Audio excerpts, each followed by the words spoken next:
Hello drama পাগল ভাইয়া ও আপু, স্কুল লাইফের মিষ্টি মধুর আর একটু ইমোশনাল ভালোবাসার গল্পে ডুব দিতে চান? তো আসুন পাগলি এক্সপ্লেনারের নতুন একটি ভিডিওতে আপনাকে স্বাগত। আজকে যে মুভির মজা লুটতে যাচ্ছি এটি একটি তাইওয়ানিজ রোমান্টিক মুভি। মুভিটির নাম লাভ সিক। তো চলুন মুভির কিছু সিন দেখে নিয়ে মুভি শুরু করা যাক।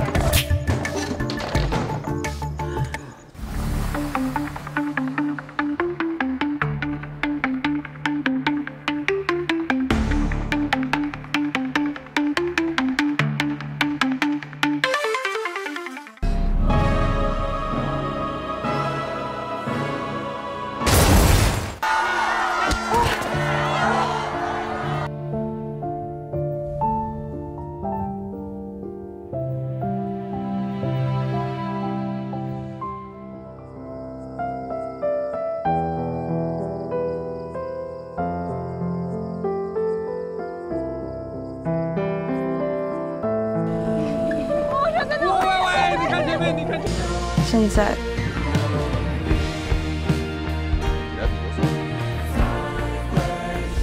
也很好。被控制了吗？啊！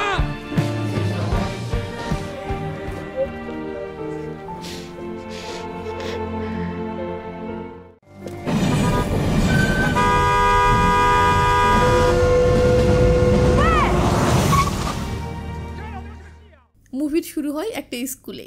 সে এভাবে ছুটে পালাচ্ছে আর আমাদেরকে বলতেছে যে মহিলাটি এখন আমাকে ধাওয়া করেছেন, ইনি হলেন এই স্কুলের পরিচালক। আর ইনি এমন এক মহিলা যাকে আমি আমার খালার চেয়েও বেশি ভয় পাই। তিনি সবসময় আমার পিছনে লেগে থাকেন, আমাকে ক্লাসে ফিরিয়ে নিয়ে যেতে খুব ভালোবাসেন, কিন্তু ক্লাস করতে আমার মোটেও ভালো লাগে না। বেপরোয়া জীবন কাটাতে আমার খুব ভালো লাগে। আমার এখানে থাকার একমাত্র কারণ হলো আরাম করে একটা পাবলিক বিশ্ববিদ্যালয়ে ভর্তি হওয়া, তাহলে আমি আমার টাকা পেয়ে যাব। এরপর সিন চলে আসে ইয়েজি এর ক্লাসরুমে। ইয়েজি বলে পরীক্ষার আর 121 দিন বাকি আর আমার টাকা ফেরত নেওয়ার। কি কিসের টাকা বুঝতেছেন না, তাই না? আসলে ইয়েজির বাবা মা একটা ট্রেন দুর্ঘটনায় মারা গেছে আর তার বাবা মার ইন্স্যুরেন্সে অনেকগুলো টাকা আছে, যেটা এখন তার খালার কাছে আছে। বাট তার খালা তাকে শর্ত দিয়েছে যে যদি সে পাবলিক বিশ্ববিদ্যালয়ে ভর্তি হতে পারে তাহলেই সে ওই টাকাগুলো দিবে, না হলে না। আর সেই ফাইনাল পরীক্ষার আর 121 দিন আছে। কি এবার বুঝছেন? গুড। তো আমরা আবার ফিরে আসি ক্লাসে। টিচার তাদের ক্লাস এক্সামের ফলাফল দিচ্ছে আর ইয়েজে এদিকে অনেকগুলো পাইপ একসাথে করে জুস খাচ্ছে। আর পাশেরটা ইয়েজের একমাত্র জানে জিগার বন্ধু, নাম টিডি। মুভিতে টিডির ক্যারেক্টারটা আমার সেই লেগেছে। তো টিচার বলে ইয়েজে সব থেকে বেশি নাম্বার পেয়েছে, 98। ইয়েজে হাত তুললে টিচার বলে এটা তুমি না, অন্য ইয়েজে, তুমি কখনোই 98 নাম্বার পাবে না, বসে পড়ো। এই ঘোর অপমান, বাট ইয়েজের নো প্রবলেম। এরপরে ইয়েজে বেশি খাওয়ার ফলে টিডির ব্যাগের মধ্যেই বমি করে ফেলে। সিন চলে আসে ওয়াশরুমে। ইয়েজে ভিডিও করতেছে আর টিডি ব্যাগের মধ্যকার জিনিস পরিষ্কার করতেছে। ব্যাগের মধ্যে বইয়ের চেয়ে খেলনা বেশি। ইয়েজে সরি বললে টিডি বলে শুকে দেখ কি দুর্গন্ধ। ইয়েজে টিডির কাছে টাকা দেখে বলে দোস্ত তোর সাহায্য দরকার। টিডি বলে অসম্ভব, তুই এখনো গত মাসের টাকা দেসনি। ইয়েজে বলে গত মাসের? আমি তো 10ম শ্রেণীতে তোর কাছ থেকে যে টাকা নিয়েছিলাম সেটাও এখনো দেইনি। টিডি বলে ওঠে একবার তুই পাবলিক বিশ্ববিদ্যালয়ে ভর্তি হতে পারলেই তোর খালা তোকে টাকা দেবে, তখন আমাকে শোধ করে দিবি। যা 3টে নে, এর বেশি না। ইয়েজে টাকা নিতে গিয়ে দেখে টিডি তার খালার ছবির পাশে তার নিজের একটি ছবি আপত্তিকর ভাবে এডিট করে বসিয়ে দিয়েছে। টিডি ছবিটা কেড়ে নিতে ধরতেই ক্যামেরা ঘুরে যায় আর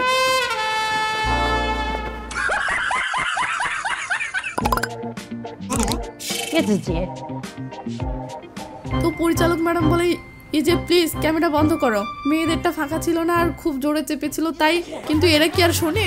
পাইছে একটা গরম নিউজ। ভিডিও চালু রেখে দৌড়াতে দৌড়াতে বলতে থাকে আমরা মিস বাইকে ছেলেদের বাথরুমে দাঁড়িয়ে প্রসাব করতে দেখেছি। তো এদের কীর্তিকাণ্ড দেখতে থাকুন আর এই ফাঁকে আমি একটা কাজ ছেড়ে নিই, কেমন?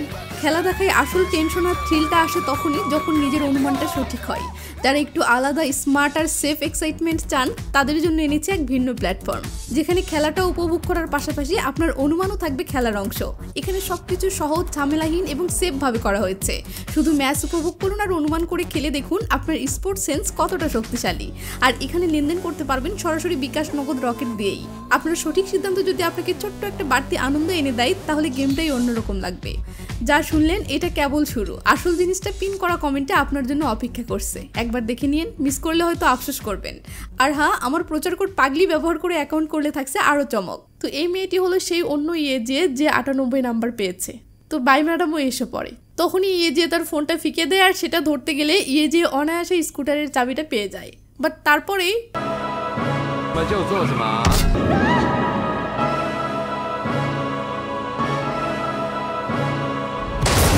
এক ধাক্কায় সিন চলে আসে হাসপাতালে। বাই ম্যাডাম এসে বলে, যে তুমি ফেসে গেছো, তোমাকে এবার নিশ্চিত বের করে দেবে। কেন? তুমি জানো স্কুটারের ধাক্কাটা কে খেয়েছে? এই বলে পর্দা সরালেই দেখে প্রিন্সিপাল। এটা দেখে যে তো কঠিন অবস্থা শুরু হয়ে যায়। বাই ম্যাডামকে বারবার বলতে থাকে, প্লিজ এটা করবেন না, আমাকে অন্য যে কোনো শাস্তি দিন। কিন্তু বাই ম্যাডাম একটুও হালে না। তখনই একজন নার্স এসে ভুল করে কে ক্যান্সারের রোগী ভেবে বলে, এই যে মিস্টার, আপনার ক্যান্সার হয়েছে, তারপরেও আপনি নিয়মিত চেকআপের জন্য আসেন না কেন? এবার থেকে নিয়মিত আসবেন। এই বলে নার্সটি চলে যায়। আর এটা শুনে বাই ম্যাডাম মেরে যায়। সিন চলে আসে রাতেই এর খালার বাসায়। আপনারা তো জানেনই তার খালার বাসাতেই থাকে। যে আসলো এটাই এর খালা, পেশায় সে একজন ডক্টর। তো খালা এসে এসব অগোছালো অবস্থা দেখে বলে, কি হয়েছে তোমার, বলবে কি আমাকে? আমার টাকা দাও। কিসের টাকা? আমার বাবা মা যেটা রেখে গেছেন ওটা আমার এখনই চাই। খালা বলে, তুমি কি আমাকে বলবে আজ তুমি কতগুলো ঝামেলা করেছো? আমি কোনো ঝামেলা করতে চাইনি, হয়ে গেছে। আর তুমি জানো আমার ক্যান্সার হয়েছে, তুমি এটা কেন পরোয়া করছো না? খালা বলে, স্কুল পালিয়ে স্কুটার চুরি করেছো, যেটা দিয়ে প্রিন্সিপালকে ধাক্কা মেরেছো, বাড়িটাও অগোছালা করেছো, এমনকি তুমি মিস বাইয়ের কাছে এই ক্যান্সার নিয়ে মিথ্যাও বলেছো। আমি বলিনি, একটা নার্স এসে বলেছে। খালা বলে, আমি তোমার মেডিকেল রিপোর্ট দেখেছি, তোমার কোনো ক্যান্সার হয়নি। যে মনে মনে বলে, ও তাহলে আমি ঠিক আছি। যে বলে ওঠে, ঠিক আছে, আমার ক্যান্সার না হলেও আমি অ্যাক্সিডেন্ট করে তোমার হাসপাতালে ইমার্জেন্সিতে ছিলাম, তুমি আমাকে দেখতে আসোনি কেন? তুমি শুধু আমার মৃত্যু চাও, তাই না? যাতে আমার ইন্স্যুরেন্সের টাকা তুমি নিতে পারো। খালা বলে, হ্যাঁ একদম ঠিক ধরেছ, তোমার বাবা মেয়ের মৃত্যুর পরিকল্পনাও আমি করেছিলাম, ট্রেন দুর্ঘটনাও আমিই ঘটিয়েছিলাম। আমি শুধু ভাবিনি যে তুমি বেঁচে যাবে, ওদের সাথে তুমি মরে গেলে না কেন? তুমি আমার জীবনটা একেবারে শেষ করে দিয়েছো। তুমি যদি কোনো পাবলিক বিশ্ববিদ্যালয়ে ভর্তি হতে পারো, আমি তোমাকে তোমার প্রাপ্য টাকা দিয়ে দিব, তারপর দয়া করে এই বাড়ি থেকে চলে যাবে আর আমাকে একা থাকতে দেবে। সিন এখানে কাট হয়ে চলে আসে পরের দিন স্কুলে। টিডি এসে বলে, দোস্ত তোর বলে ক্যান্সার হয়েছে, তোকে কে বলেছে? মিস বাই বলেছেন। বাইয়ের মতো অ্যাক্টিং করে বলে, বাই ম্যাডাম আমাকে ডেকে বললেন বেচারি এজের ক্যান্সার হয়েছে। আমি চমকে উঠলাম। তিনি বললেন, তোমরা দুজন তো খুব কাছের বন্ধু, তুমি কিভাবে জানো না? আমি বললাম, হ্যাঁ তাই তো, আর তারপরেই তোর কাছে আসলাম। দোস্ত তুই আমাকে বলিসনি কেন? যে বলে, দাঁড়া আগে তুই এটা বল, উনি আমাকে বের করে দেওয়ার ব্যাপারে তোকে কিছু বলেছেন? টিডি চমকে উঠে বলে, বের করে দিয়েছে? তখনই বাই ম্যাডাম এসে কে ডাক দেয়। যে ভয়ে ভয়ে কাছে আসেও বলে, ম্যাডাম প্লিজ আমাকে বের করে দিবেন না। ম্যাডাম বলে, থামো, আমি প্রিন্সিপালের কাছে তোমার অবস্থা সম্পর্কে কথা বলেছি, তাই তিনি তোমাকে আরও একটা সুযোগ দিয়েছেন এখানে থাকার। এটা শুনে তুই যে খুশি হয়ে যায়। এরপর বাই ম্যাডাম ইমোশনাল হয়ে কাছে এসে বলে, যে তোমার ক্যান্সার হতে আমি অনেক কষ্ট পেয়েছি। শোনো, যদি তোমার শরীর খারাপ লাগে তো ছুটি নিয়ে নাও, যে কটা দিন বাঁচবে প্রাণ খুলে বাঁচো, আর নিজের যত্ন নিও। চলো ক্লাসে আসো, আস্তে আস্তে হাঁটো। সিন কাট হয়ে চলে আসে বাড়িতে। টিডি বলে, তাহলে তোর ক্যান্সার হয়নি, বাট এই মিথ্যা ক্যান্সারের জন্য তুই স্কুল থেকে বের হওয়া থেকে বেঁচে গেলি। কিন্তু ওরা যদি বুঝতে পারে যে তুই অভিনয় করছিস, তাহলে তো নিশ্চিত সেদিনই তোকে বের করে দিবে। তাহলে তুই ভর্তি পরীক্ষা দিতে পারবি না, আর কোনো পাবলিক বিশ্ববিদ্যালয়েও ভর্তি হতে পারবি না। আর পাবলিক বিশ্ববিদ্যালয়ে ভর্তি হতে না পারলে টাকাও পাবি না। চমকে উঠে বলে, তাহলে আমার থেকে যে টাকা ধার নিয়েছি সেটার কি হবে? যে প্রথমে পাত্তা দেয় না, বাট একটু পরেই ব্রেনে আসে ভর্তি হতে না পারলে খালা তো টাকা দিবে না। টিডি বলে, মিস বাই কি জানে তোর কি ক্যান্সার হয়েছে? যে বলে, আমি তো জানি না, উনি কিভাবে জানবেন? টিডি বলে, চিন্তা করিস না দোস্ত, টিডি আছে তোকে বাঁচানোর জন্য। এরপর আটাকালি মেখে ফাইনাল লুক আসে এটা। যে বলে, তোর মা কি মরা সাজানোর কাজ করতো? টিডি বলে, এটা কেমন প্রশ্ন, অসুস্থ মানুষদের এমনই দেখতে লাগে, দূর এটা হাস্যকর। এই বলে সে সব ধুয়ে পরিষ্কার করতে করতে বলে, স্কুলে আমি ক্যান্সার হওয়ার এমন অভিনয় করবো যে কেউ বুঝতেই পারবে না। মানে এজের কোনো প্রকার ক্যান্সার হয়নি, বাট সে এটার অভিনয় করে যাবে। এরপর থেকে ক্লাসে যে প্রায়ই অসুস্থতার কারণে শরীর খারাপ লাগার বাহানা দিয়ে রেস্ট নিতে শুরু করে। অ্যাসেম্বলিতেও সেটাই করে। টিফিন টাইমে সবার থেকে পছন্দ মতো খাবার নিতে থাকে। ও বলে, আমার এখন সুষম খাবার প্রয়োজন, তাই কেউ আর কিছু বলে না। যে মেয়েটা যে সব দেখে, ও ফ্রেন্ডকে বলে, আমাদের ক্লাসের একটা ছেলের ক্যান্সার হয়েছে, কিন্তু ছেলেটা এতটা বেপরোয়া, খাওয়া দাওয়ার কোনো নিয়মই মানে না। আমার সন্দেহ হচ্ছে ওর কি সত্যিই ক্যান্সার হয়েছে। তো এজের এই ফ্রেন্ডের নাম হচ্ছে লিচান। লিচান এজের জুনিয়র। তো এখানে লিচান কে তার একটা ইচ্ছার কথা বলে। সে দেখেছে পানির নিচে একটা মেইল বক্স আছে, সেখানে একটা চিঠি পাঠানোর তার খুব শখ, আর সেটা 16ই নভেম্বর দিনে। এই ব্যাপারটা মনে রাখবেন, ঠিক আছে? সিন চলে আসে ক্লাসরুমে। ক্লাস শেষে টিচার বলেন, কাল পিটি শেষে সিনিয়রদের রেসে তোমাদের অংশ নিতে হবে। এটা বলতেই যে হাত তোলে। এটা দেখে টিচার বলে, আমি জানি তোমার শরীর খারাপ থাকবে, তাই তুমি শুধু বসে থেকে দেখো, তাহলেই হবে। তো এরপর সিন কাট হয়ে চলে আসে অফিসে। একটা জিনিস আগে একটু সহজ করে নেই, বিরক্ত লাগতেছে। দুইজনের নামই যেহেতু যে, তাই মেয়ে কে আমরা জেড বলে ডাকবো, ঠিক আছে? তো টিচার জেডকে বলে, একটা কাজে তোমার হেল্প লাগবে। কি হেল্প সেটা আমাদের জানায় না। সিন চলে আসে পরের দিন সকালে স্কুলে। যে এসে দেখে টিডির সিটে জেড বসেছে আর টিডিকে তার সিটে বসতে দিয়েছে। জেড বলে স্যার আমাকে তোর উপর নজর রাখতে বলেছে। যে বলে উনি এমনটা কেন করলেন? জেড বলে আমি কি করে জানবো, ওনাকে জিজ্ঞেস কর। একটু পরে টিচার চলে আসে। যে বলে স্যার ও এখানে বসে আছে কেন? তখনই আর এদিকে টিচারও জেকে পাত্তা দেয় না। সিন চলে আসে একটু পরে। টিডি বলে ওঠে মনে হচ্ছে স্যার তোর ক্যান্সারের ব্যাপারটা সন্দেহ করেছে আর তোর উপরে নজর রাখতেই জেডকে ভাড়া করেছে। তখনই সেখানে জেড এসে বলে শেষবার যখন ডক্টরের কাছে গিয়েছিলে উনি কি বলেছিলেন? টিডি বলতে শুরু করে যে ডক্টর বলেছেন প্রাথমিক পর্যায়ের স্টমাক ক্যান্সার, যদি এটা না ছড়াই তো কেমোথেরাপির দরকার নেই। এরপর টিডি বলে শুধু প্রতি 3 মাস অন্তর ডক্টর দেখাতে হবে।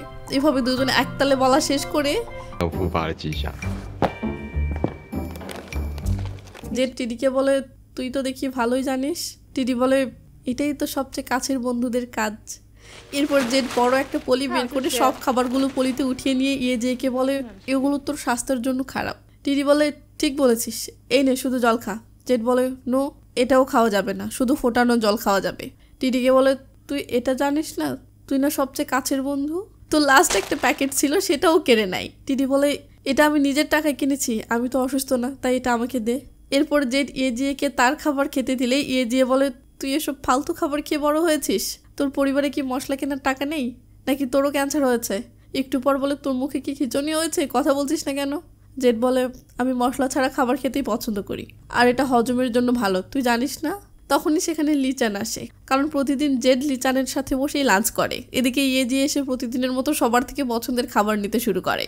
বাট তখনই জেড চিল্লিয়ে বলে আজ থেকে তোমরা কেউ ওকে খাবার দিবে না, কারণ এসব খাবার খেলেও মরে যেতে পারে, ওর স্টমাক ক্যান্সার হয়েছে। এটা শুনে কেউ আর খাবার দেয় না। এরপর থেকে যে খাবারই খেতে যায় জেড বাধা হয়ে দাঁড়ায়।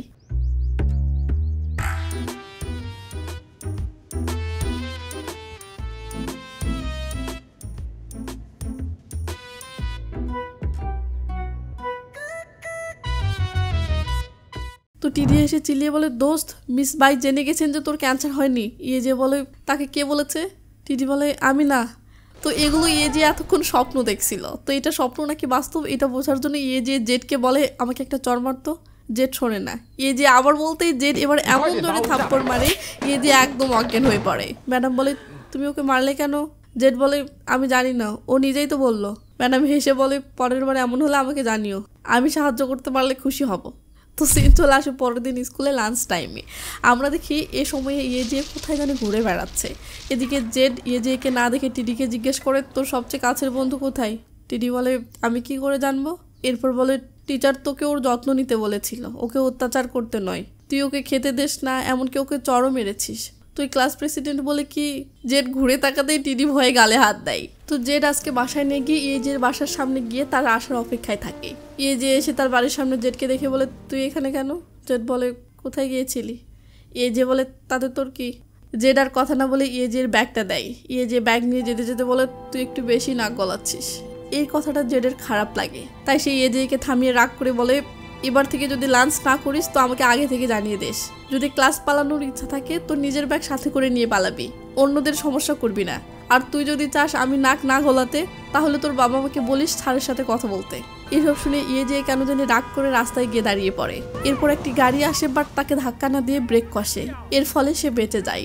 এরপর জেডের কাছে এসে বলে আমি সবচেয়ে বেশি ঘৃণা করি ভবিষ্যৎ নিয়ে কথা বলা, যদি ওই গাড়িটা না থামতো তো আমার কোনো ভবিষ্যৎ থাকতো না। গাড়িটা থামবে কিনা সেটা কি আমি জানি? আর আমি তোকে অনুরোধ করছি আমার ব্যাপারে নাক গলাবি না। এই বলে যে রাগ করে রুমে আসে। এসে দেখে যে তার জন্য একটা ডায়েরিতে স্টমাক ক্যান্সার সম্পর্কে সকল তথ্য, কি খাওয়া যাবে কি খাওয়া যাবে না এমন সব কিছু লিখে দিয়েছে। তার ক্যান্সার নিয়ে জেডকে এত ভাবতে দেখেই যে অবাক হয়। তাই পরের দিন স্কুলে এসে জেডের সঙ্গে নিজে ইচ্ছা করে কথা বলতে চায়, বাট জেড আর তাকে পাত্তা দেয় না। এমনকি সে আজকে লিচানের সঙ্গে লাঞ্চ করতে যায়। টিডি তার জন্য বড় একটা রান নিয়ে এসেছে, বাট এটা দেখেও সে আগ্রহ দেখায় না। তো পরের দিনেই সেই দৌড় প্রতিযোগিতা শুরু হয়। যে অংশগ্রহণ না করে সে বসে থেকে দেখতে থাকে। এদিকে খেলা স্টার্ট হতেই একজনের ধাক্কায় জেডের পায়ে আঘাত লেগে কেটে যায়। জেড বুঝতে পারে তার দ্বারা হয়তো আর দৌড়ানো সম্ভব না, বাট তারপরেও সে সাহস করে মনে জোর নিয়ে দৌড়াতে শুরু করে। ব্যাপারটা যে দেখে এবং অবাক হয়। সে সুস্থ থাকার পরেও মিথ্যা অসুস্থতার ভান করে বসে আছে, আর জেড আঘাত পাওয়ার পরেও দৌড়ানোর চেষ্টা করতেছে।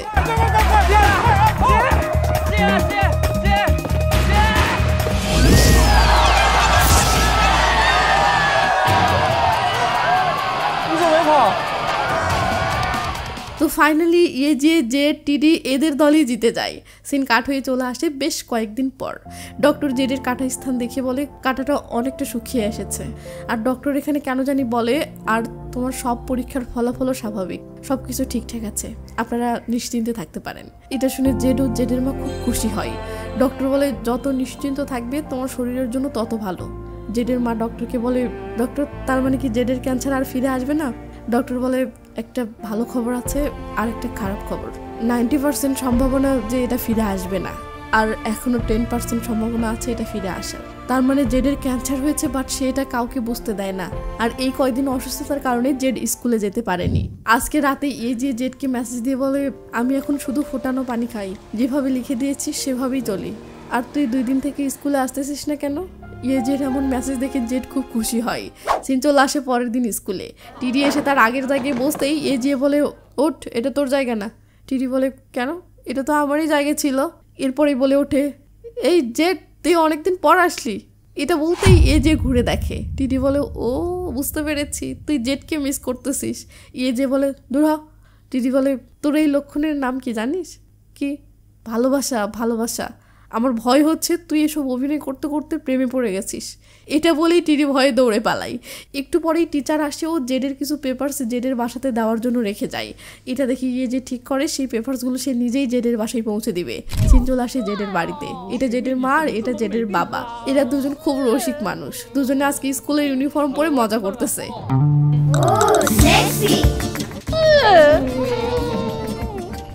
তো কলিং বেল বাজলে জেডের বাবা গিয়ে দরজাটা খোলে। তখনই দেখি যে সত্যি পেপারসগুলো দেওয়ার বাহানায় জেডের বাসায় এসেছে। যে বলে স্যার এই পেপারসগুলো জেডকে দিতে বলেছিল, তাই দিতে আসলাম। তখনই সেখানে জেড ও জেডের মাও চলে আসে। জেডের মা তখন জোর করে জেকে তাদের সঙ্গে খেতে ডাকে। খাবারে বসে জেডের বাবা বলে ছেলে তুমি কটা পুশ-আপ দিতে পারো? জেডের মা থামিয়ে দিয়ে বলে ও অসুস্থ। জেডের বাবা বলে ও আমি তো ভুলেই গিয়েছিলাম তুমিও অসুস্থ। যে বলে সিনিয়র আপনি ও বললেন কেন? জেডের মা ভেবাচাকে খেয়ে জেডের দিকে তাকালে জেড বলে আমার দিকে কেন তাকাচ্ছ? আমি তো অসুস্থ নই। এরপর জেড বাবাকে ইশারা করতেই জেডের বাবা অসুস্থতার ভান করে। মানে জেড চাচ্ছে যে তার ক্যান্সার হয়েছে এটা যে বুঝতে না পারুক। জেডের বাবা মা জের স্টমাক ক্যান্সার শুনে সেটার ব্যাপারে কথা শুরু করলে যে তেমন ক্লিয়ারভাবে কিছুই বলতে পারছে না। আর এভাবে আর একটু চললে জের মিথ্যা ধরা পড়ে যাবে যে তার আসলে কোনো ক্যান্সার হয়নি। কিন্তু যে ধরা পড়ুক এটা জেড চাচ্ছে না, তাই সে টপিক চেঞ্জ করে জেকে বাঁচিয়ে দেয়। তো খাওয়া দাওয়া শেষে জেডকে বলে তোমার বাবা মা বেশ মিষ্টি। জেড বলে আর তোমার বাবা মা? যে বলে আমার বাবা মা ওনারা মারা গেছেন। জেড বলে মজা করো না। যে বলে আমি মজা করছি না। কয়েক বছর আগে খবরে একটা ট্রেন দুর্ঘটনা শুনেছ? আমাদের পুরো পরিবার ওই ট্রেনে ছিল। আমার জ্ঞান ফিরে হাসপাতালে। আমার খালা আমাকে বলল যে আমি একমাত্র বেঁচে ফিরেছি। বলতে বলতে যে ইমোশনাল হয়ে বলে আমি এখনও আশা করি ওটা যদি শুধু একটা স্বপ্ন হতো। কথাগুলো শুনে জেডও ইমোশনাল হয়ে গেছে। এটা দেখে যে বলে তো তুমি এতদিন স্কুলে আসোনি কেন? জেড মিথ্যা বলে যে আমার ঠান্ডা লেগেছিল তাই ছুটি নিয়েছিলাম। তো কথা শেষে জেড বলে কাল কি তুমি ফ্রি আছো? যে তো খুশি হয়ে যায়। এরপর দেখি জেড জেকে অনেকগুলো বাচ্চাদের কাছে নিয়ে এসেছে। এখানকার সব বাচ্চারাই কোনো না কোনো রোগে আক্রান্ত। তো এদের সাথে একটু সময় কাটিয়ে এদেরকে খুশি করার জন্য জেড প্রায়ই এখানে আসে। তো জেড একটা বাচ্চাকে খুশি করার জন্য একটি সামুদ্রিক কচ্ছপ বানিয়ে দেয়। বাট বাচ্চাটা সেটা নেয় না, কারণ এগুলো আসল না। বাচ্চাটি বলে আমি আসল কচ্ছপ দেখতে চাই। যে এসে বলে তাহলে তুমি তোমার বাবা মাকে নিয়ে যেতে বলো। বাচ্চাটি বলে মা বলেছে ভবিষ্যতে আমি সুস্থ হলে আমাকে নিয়ে যাবে। যে বলে তোকে একটা কথা বলি, এটা মিথ্যা, ভবিষ্যৎ বলতে কিছু নেই। এটা বলতেই জেড বাচ্চাটির কান চেপে ধরে বলে এই বদমাস অক্টোপাসের কথা শুনিস না। এই বলেই জেড জের মুখ চেপে ধরে সেখান থেকে নিয়ে যায়। বাহিরে এসে যে বলে তুই কি এখানে রোজ আসিস? জেড বলে ভলেন্টিয়ারিং আমার অ্যাপ্লিকেশনের জন্য ভালো। জেডের ডক্টরকে দেখিয়ে বলে আচ্ছা ওই গলদা চিংড়ি এখানে কেন? এই মাল দুম করে এসে বলে আমি জানি লিচানের মৃগের রোগ আছে। ভলেন্টিয়ারিং করার সময় ওর মৃগের রোগ হয়েছিল আর ওই ডক্টর ওকে বাঁচায় আর রক্ষা করতে হয়ে যায়। তারপর ওরা একই স্কুলে ভর্তি হয়। যে বলে তুই এত কিছু জানিস কিভাবে যা আমি জানি না? টিডি বলে আরে এই স্কুলের এমন কিছু আছে যা আমি জানি না। যে মজা করে বলে তাহলে তুই কি জানিস যে ও অসুস্থ? এটা শুনে জেড চমকে উঠে বলে মজা করিস না। যে বলে তোর কি ইদানিং ঠান্ডা লাগেনি? তোর মুখ স্যানিটাইজ করা দরকার। এদিকে লিচান ডক্টরকে বলে ডক্টর আপনার কাছে আমার কিছু জানার ছিল। কি? স্টমাক ক্যান্সার নিয়ে। কার স্টমাক ক্যান্সার? ওই অক্টোপাসের। রাতে জেড জেকে মেসেজ করে বলে আজকের দিনের জন্য ধন্যবাদ। এটা দেখে ইয়ে যে খুশি হয়। জেড বলে একটা সিরিয়াস কথা জিজ্ঞেস করি, তুই কি সত্যি এইভাবে একটা ইউনিভার্সিটিতে ভর্তি হতে পারবি? ইয়ে যে বলে তোরা সবাই একই কথা কেন বলিস? খালা বলে যতটা সহজ মনে করো তত না। ইয়ে যে বলে তুমি যদি ডক্টর হতে পারো তো আমিও পাবলিক বিশ্ববিদ্যালয়ে ভর্তি হতে পারবো। এই বলতে বলতে সে ভর্তি সম্পর্কে বিস্তারিত জানতে গেলে তো মাথা ঘুরে যায়। তার দেওয়া সম্ভাব্য গ্রেড অনুযায়ী দেখে তার জন্য একটাতেও সম্ভাবনা নেই। ইয়ে জের মাথায় এমন ঘোরা ঘোরে যে সে আর স্কুলেও আসে না। হঠাৎ কি হলো জেডও বুঝতে পারে না। তখনই টিডি এসে এমন করতে করতে খুব এক্সাইটেড হয়ে বলে আমাকে জিজ্ঞেস কর। জেড বলে তোকে কি জিজ্ঞেস করবো? জিজ্ঞেস কর যে ইয়ে যে এতদিন স্কুলে আসছে না কেন? জেড বলে যদি তুই কথাটা নিজের মধ্যে রাখতে পারিস তাহলে আমাকে বলিস না। টিডি বলে না আমি পারবো না। এরপর কাছে এসে বলে এ দেখ ও দিন রাত এক করে পড়াশোনা করছে। তো পরের দিন জেড ইয়ে কে ডেকে এনে বলে এভাবে দিন রাত এক করে পড়াশোনা করলেই সমাধান হবে না, তোকে অন্যভাবে ট্রাই করতে হবে, তুই অনেক পিছিয়ে। বাট ইয়ে যে কিছুতেই মানতে চায় না। সেখানে লিচানও চলে আসলে ইয়ে যে বলে ও এখানে কেন? লিচান বলে হ্যাঁ আমি এখানে কেন? ইয়ে যে বলে ও তুই একটা জুনিয়রকে দিয়ে আমাকে পরীক্ষা করাতে চাস? তুই কাকে ছোট ভাবছিস? নিয়ে আয়।都还没讲哎，我们已经考到第30题了。好，看清现实。 C， তুই ইয়ে যে তো হতাশ। জেড বলে তুই একজন জুনিয়র ছাত্র থেকেও অনেক পিছিয়ে, পরীক্ষার আর মাত্র 50 দিন বাকি, তবে চিন্তা করিস না আমি তোকে সাহায্য করব। এরপর এ যে দিন রাত এক করে পড়াশোনার জার্নি শুরু করে দেয়। 你能读的公立大学，甚至很好啊，哪一句？我会再出考题给你，我们再一起针对你比较弱的题型加。 তো সময় এত দ্রুত শেষ হয়ে যাচ্ছে বাট সে তার পড়া এখনো কমপ্লিট করতে পারছে না।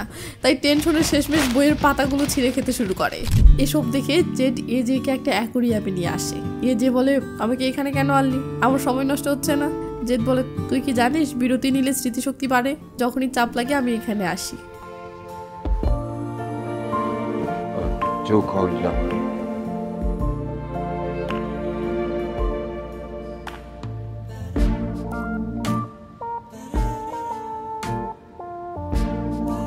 তো ক্লান্ত হয়ে ইয়ে যে জেডের কোলে ঘুমিয়ে পড়ে। অনেকক্ষণ পর জেড মজা করে বলে তুই স্টপ এসে গেছে। ইয়ে যে উঠতে উঠতে বলে দুঃখিত আমি নামছি। হুঁশ ফিরলে বলে ও আমি কি ঘুমিয়ে পড়েছিলাম? অনেকদিন পর একটা সেরা ঘুম ছিল। জেড তখন একটা প্রশ্ন করে কোন উপদ্বীপ প্রথম বিশ্বযুদ্ধের কারণ ছিল? বলকান উপদ্বীপ। বলতে পেরে ইয়ে যে তো অবাক হয়। জেড বলে দেখলি মাঝে মাঝে বিরতি নিলে কতটা সাহায্য হয়। এরপর জেড ইয়ে যে যে কটাই প্রশ্ন করে ইয়ে যে সবগুলোরই অ্যান্সার বলতে পারে। ইয়ে যে তো সেই খুশি। তো দুজনে কথা বলতে বলতে জেডের বাড়ির কাছে আসতেই লিচানকে দেখতে পাই। লিচান বলে আমার মা তোর জন্য খাবার পাঠিয়েছে, ফ্রিজে রেখে দিয়েছি। তুই আজকে কি ওর সাথে বাইরে ঘুরতে গিয়েছিলি? ইয়ে যে দুম করে বলে আমরা ডেটে গিয়েছিলাম। জেড থামিয়ে দিয়ে বলে মজা করিস না। তো লিচান যাওয়ার সময় জেড খুশি হয়ে বলে লিচান তোর মাকে আমার ধন্যবাদ জানাস। তো এরপরে এ যে কেউ বাই জানিয়ে বলে আর শোন এখন থেকে বইয়ের পাতা খাওয়া বন্ধ করিস। এই বলে জেড বাড়ির ভিতরে গেলে ইয়ে যেও যেতে থাকে। একটু সামনে যেতেই দেখে লিচান চলে না গিয়ে তার জন্য দাঁড়িয়ে আছে। এ যে আসতেই বলে আমরা কি কথা বলতে পারি? ইয়ে যে তো বুঝে যায় কি হয়েছে। লিচান বলে তুই জেডকে পছন্দ করিস? ইয়ে যে কিছু বলে না।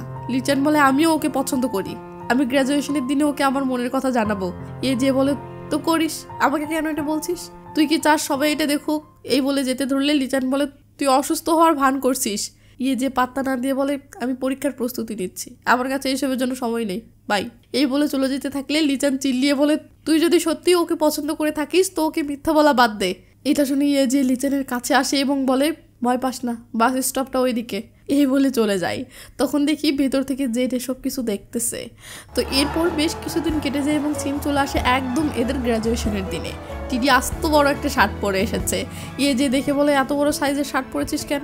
টিডি বলে আজকে আমার অনেক জায়গা লাগবে, এই নে তুই আমার অর্ধেক হৃদয় নিতে পারিস, বাকি অর্ধেক তোর খালার জন্য। তখন ক্লাসের একটা মেয়ে দুম করে টিডিকে চিঠি দেয় আর ক্লাসের কয়টা ছেলে সেটা ভিডিও করে।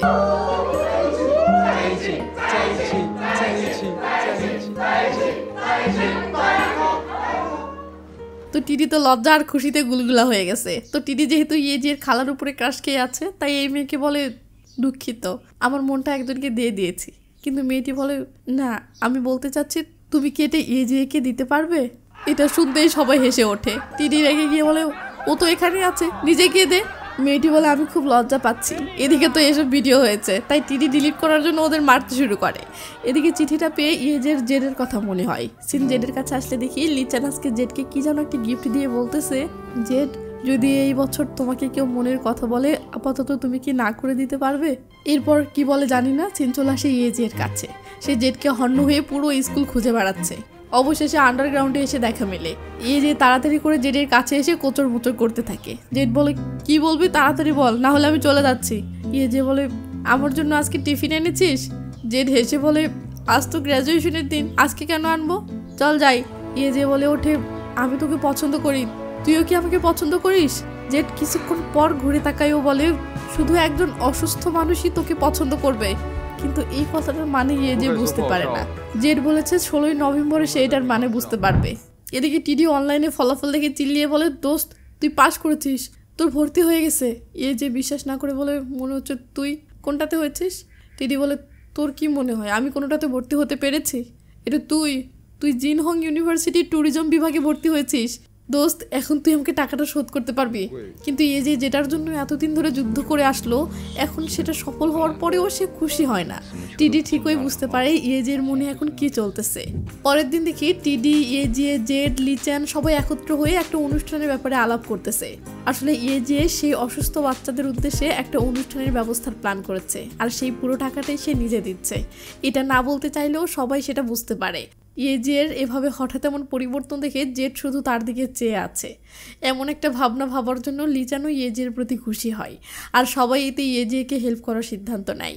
পরের দিনই এই বিষয়টা নিয়ে লিচান আর জেড ডক্টরের সঙ্গে কথা বলে। ধরতে গেলে বন্দি বাচ্চাদের জন্য আনন্দদায়ক একটা অনুষ্ঠানের ব্যবস্থা হবে, এটা শুনে ডক্টরও অনেক খুশি হন। তো এরপর লিচান জেডকে কেবল বলতে যাবে যে তুই কি আজকে ফ্রি আছিস, তার আগে জেডকে ডাক দেয়। জেড বলে আমি একটা কাজে অ্যাকুরিয়ামে যাচ্ছি, তুই কি আমাদের সাথে যাবি? লিচান বলে না থাক, তোরা যা, আমার কাজ আছে। জের সাথে চলে যায় আর লিচানের মনটা খারাপ হয়ে যায়। তখন সিন ফারবিকে নিয়ে গিয়ে গ্র্যাজুয়েশনের সেই সিনটা দেখানো হয়। সেদিন লিচান জেডকে একটা গিফট বক্স এগিয়ে দিয়ে বলেছিল আমি প্রচুর পড়াশোনা করে তোর ইউনিভার্সিটিতে যাব, যখন সেটা হবে আমি আশা করি আমরা বন্ধুর চেয়েও বেশি কিছু হব। জেড হাত সরিয়ে নিয়ে বলে তুই শুধু একজন বন্ধু নোস, তুই আমার সবচেয়ে কাছের বন্ধু। এরপর জেডকে প্রপোজ করার সময় জেড জেকে বলেছিল শুধু একজন অসুস্থ মানুষই তোকে পছন্দ করবে। এই কথার মানে না বুঝলেও লিচেন ঠিকই বুঝেছিল, কারণ লিচেন জেডের ক্যান্সার সম্পর্কে জানতো। সিন বর্তমানে আসে, আমরা দেখি লিচেন সুইমিং পুলের পানির ভিতরে মাথা ঢুকিয়ে কাঁদতেছে। সিন চলে আসে আর জেডের কাছে। এখানেও জেডকে জিজ্ঞেস করে 16ই নভেম্বরে কি আছে। জেড বলে সময় হলেই জানতে পারবে। এরপর খুনসুটি আর দুষ্টামিতে দুজনের অনেক সুন্দর সময় কাটে। জেড বলে আমি আরও একটা কাজ করতে চাই। সিন কাট হলে দেখি জেড স্কুটির চালানো শিখতেছে। জেড বলে আমার বাবা আমাকে কখনো চালাতে দিত না। তো এরপর জেড এক্সাইটেড হয়ে সে একাই চালাতে পারবে বলে জেকে ছেড়ে দিতে বলে, কিন্তু জে আর ভয়ে ছেড়ে দিচ্ছে না।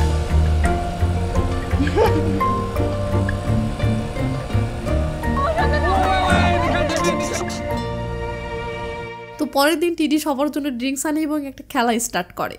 যে আনসার দিতে পারবে না তাকে ড্রিঙ্কসটা খেতে হবে। প্রথমেই পালা আসে টিডির। টিডি এক্সাইটেড হয়ে বলে নে আমাকে জিজ্ঞেস কর। যে বলে আচ্ছা এমন কেউ আছে যাকে তুই পছন্দ করিস? টিডি দুম করে বলে ওঠে হ্যাঁ, জেড। যে বলে আমি তো ভেবেছিলাম তুই আমার খালাকে পছন্দ করিস। টিডি বলে আমি এখন জেডকে বেশি পছন্দ করি। সবাই অবাক হয়ে চেয়ে আছে। টিডি বলে কি আমাকে বাদ দেওয়া হচ্ছে? তোরা পছন্দ করতে পারিস, আমি পারবো না? জেড এবার বুঝতে পারে টিডি কেন বলতেছে। টিডি হেসে বলে আমি তো মজা করছিলাম, আমি অতটা মরিয়ে না, নে আবার স্টার্ট। তার আগে জেড বলে 1 মিনিট, এখন থেকে যাকে পছন্দ করিস তা নিয়ে কোনো প্রশ্ন না। তো এবার পালা আসে জেড প্রশ্ন করে তুই কি কখনো আমার সাথে মিথ্যা বলেছিস? এই গেল। যেহেতু থ মেরে যায়। টিডি বলে দোস্ত হয়তো তোর ড্রিঙ্কস করা উচিত। জেকে ড্রিঙ্কস হাতে নেওয়া দেখে জেড অবাক হয়ে বলে তাহলে তুই আমার সাথে মিথ্যা বলেছিস? লিচান বলে আসলে যে মনে করে লিচেন তার ক্যান্সার নিয়ে বলা মিথ্যাটা বলবে, বাট লিচেন সেটা বলে না। সে জেকে বাঁচিয়ে দেওয়ার জন্য বলে উৎসবের সব টাকা ও একাই দিচ্ছে। এটা শুনে আবার টিডি বলে দোস্ত কিন্তু তুই তো এখনো আমাকে শোধ করিসনি, 3 বছর হয়ে গেল, তুই বলছিলি ইউনিভার্সিটিতে ভর্তি হলে শোধ করবি। যে বলে দোস্ত শান্ত হ, এই না আগে টাকা। এদিকে জেডকে ডক্টর ফোন করে বলে উৎসবে আসার জন্য নাকি 2টো বাচ্চার সম্মতি ফর্ম পায়নি। এটা শুনে রাতেই আর লিচেন সাইকেল নিয়ে সেই বাচ্চার বাসায় যাওয়ার জন্য বের হয়। যেতে যেতে লিচানকে তখন সাহায্য করার জন্য ধন্যবাদ দেয়। লিচেন খুশি হয়। এরপর দুজন মজা করে যেতে থাকে। তখন হঠাৎ করে লিচেনের সামনে একটা গাড়ি চলে আসে আর লিচেন সামলাতে গিয়ে পড়ে যায়। যে বলে চল আগে হাসপাতালে যাই। লিচেন বলে না আগে সম্মতি নিয়ে আসি। যেতে পারবি তো? হ্যাঁ পারবো। আচ্ছা আসতে চল। এই বলে দুজনে এবার ধীরে ধীরে যেতে থাকে। ও ইয়ে যে বারবার ঘুরে ঘুরে লিচেন ভালো আছে কিনা দেখতে থাকে।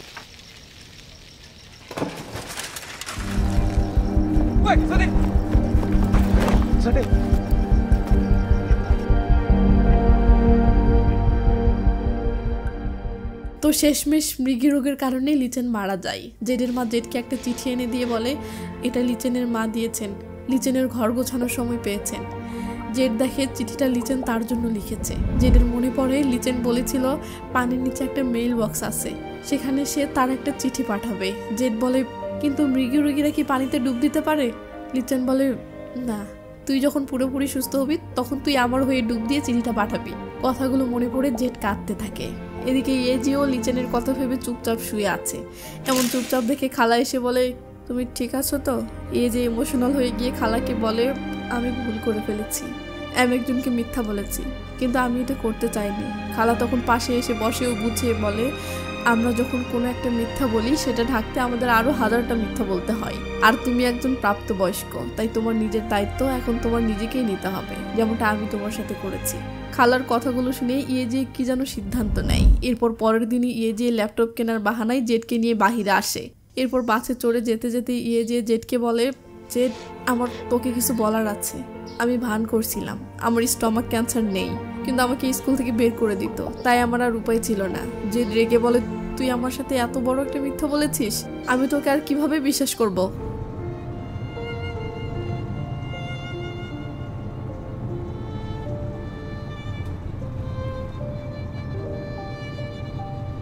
তো এই রাগ করে জেড ইয়েজির সাথে আর কোনো যোগাযোগ রাখে না। ইয়েজিও এদিকে সারাক্ষণ মনমরা হয়ে থাকে, ও বারবার মেসেজ করে, বাট জেড ইয়েজিকে ব্লক করে দেয়। এভাবেই বেশ কিছুদিন কেটে যায়। ইয়েজি এখন তার নিউ ইউনিভার্সিটির হোস্টেলে থাকে।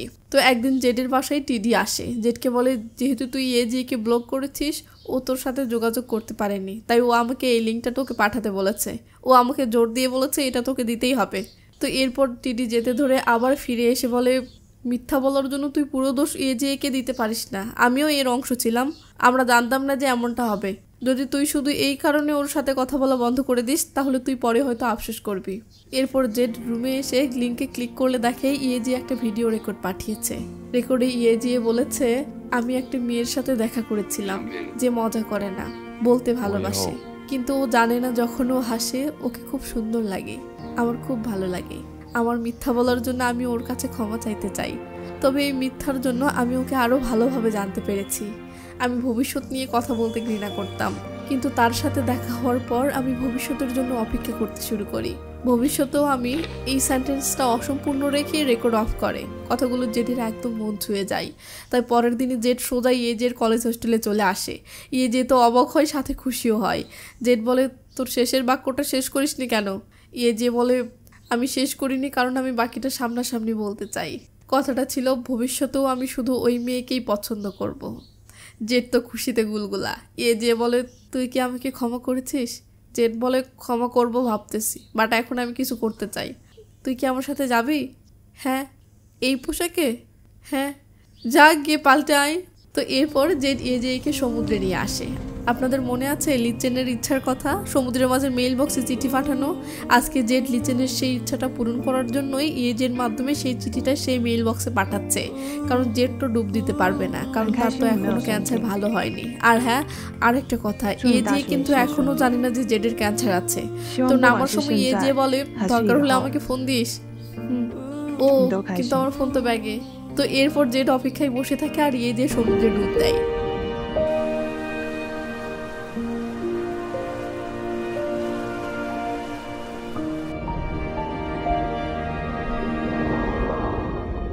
তো ফাইনালি চিঠিটা মেইল বক্সে দিয়ে ইয়েজে উপরে উঠে আসতে একজন বলে ওঠে তোর গার্লফ্রেন্ড অজ্ঞান হয়ে গেছে। সিন চলে আসে হাসপাতালে। ডক্টর বলে তোমার ইদানিং জ্বরগুলো একটু অস্বাভাবিক, আমার ভয় হচ্ছে এটা গুরুতর হয়ে যেতে পারে। তো এবার ইয়েজে জেডের ক্যান্সারের কথা জানতে পারে। ইয়েজে বলে তুই সত্যিই অসাধারণ, তুই কিভাবে এটা সবার থেকে লুকিয়ে রাখতে পারলি? জেড বলে তুই আরো বেশি অসাধারণ, সবাইকে ভাবিয়েছিস যে তুই সত্যিই অসুস্থ। ইয়েজে বলে তুই জানতিস যে তুই অসুস্থ হবি, তারপরেও তুই সমুদ্রে কেন গেলি?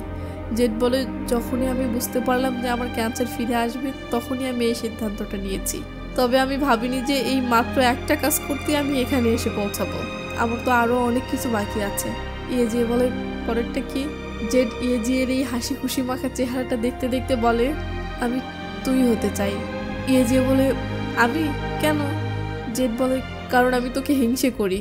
তখন সিন অতীতে নিয়ে গিয়ে দেখানো হয় ইয়েজির এই বেপরোয়া জীবনটা জেডের সেই প্রথম থেকেই ভালো লাগতো। এরপর সেই সিনগুলো আমাদেরকে দেখানো হয় আর জেড ব্যাকগ্রাউন্ডে আমাদেরকে বলে আমার লিউকেমিয়ার ব্যাপারে শুধু স্যারই জানতো, আমি এটা গোপন রেখেছিলাম কারণ আমি বাকি সবার মতো স্বাভাবিক থাকতে চেয়েছিলাম। আমি 16ই নভেম্বরের জন্য অপেক্ষা করছিলাম। আমার পর্যবেক্ষণ পর্ব শেষ হয়ে গেলে আমি তোমার মতো বাঁচতে পারবো, খুশি মনে হাসতে পারবো, স্বাধীনভাবে দৌড়াতে পারবো আর খুশি মনে যা করতে চাই তা করতে পারবো। আমি প্রতিটি দিন খুব সাবধানে কাটাই, কিন্তু তোর সাথে দেখা হওয়ার পর আমি বুঝতে পারলাম যে মাঝে মাঝে বেপরোয়া হওয়া ভালো। আমি জানি না আমার ভবিষ্যতে কি আছে, তবে বর্তমানটা আমি আর মিস করতে চাই না। এরপর সিন আবার বর্তমানে ফিরে আসে। দুইজন হাসপাতালে একটা বেঞ্চে বসে আছে। জেড বলে আমি লিচেনের চিঠিটা পেয়েছি, মানে লিচেন সেই চিঠিটা জেডের জন্যই পাঠিয়েছিল। তো ইয়েজি বলে ও কি বলেছে? জেড বলে ও বলেছে গ্রাজুয়েশনের পরও ড্রাইভিং লাইসেন্স নিতে চাই, ইউনিভার্সিটিতে ও আশা করে আমার সাথে একই ক্লাবে যোগ দেবে, আর যদি ওর মৃগের রোগ কখনো ভালো হয়ে যায় ও একটা ড্রাইভিং সার্টিফিকেট নিতে চায়। ইউনিভার্সিটিতে গ্র্যাজুয়েশনের পর ও আমার সাথে একই কোম্পানিতে কাজ করতে চায়। ইমোশনাল হয়ে গিয়ে বলে ও ভবিষ্যৎ নিয়ে কত কল্পনা করেছে। এরপর জেড ইয়েজি এর কাছে সেই দিনের সেই কথাগুলো তার মুখ থেকে আবার শুনতে চায়। ইয়েজি তখন বলতে শুরু করে আমি একটি মেয়ের সাথে দেখা করেছিলাম যে মজা করে না, বলতে ভালোবাসে, কিন্তু ও জানে না যখন ও হাসে ওকে খুব সুন্দর লাগে, আমার খুব ভালো লাগে। আমার মিথ্যা বলার জন্য আমি ওর কাছে ক্ষমা চাইতে চাই, তবে এই মিথ্যার জন্য আমি ওকে আরও ভালোভাবে জানতে পেরেছি। আমি ভবিষ্যৎ নিয়ে কথা বলতে ঘৃণা করতাম, কিন্তু ওর সাথে দেখা হওয়ার পর আমি ভবিষ্যতের জন্য অপেক্ষা করতে শুরু করি। এইসব বলতে বলতে দুজনের চোখে পানি আসে। ইয়েজি বলে আমি এখন তোকে সত্যিই পছন্দ করি আর ভবিষ্যতেও তোকেই পছন্দ করতে থাকবো। চল দুজনে একসাথে খুঁজে বের করি ভবিষ্যৎটা কেমন। জেড কাঁদতে কাঁদতে বলে আমি সত্যিই দেখতে চাই ভবিষ্যৎটা কেমন। এই বলতে থাকে আর দুজনের চোখ দিয়ে অঝরে পানি ঝরতে থাকে।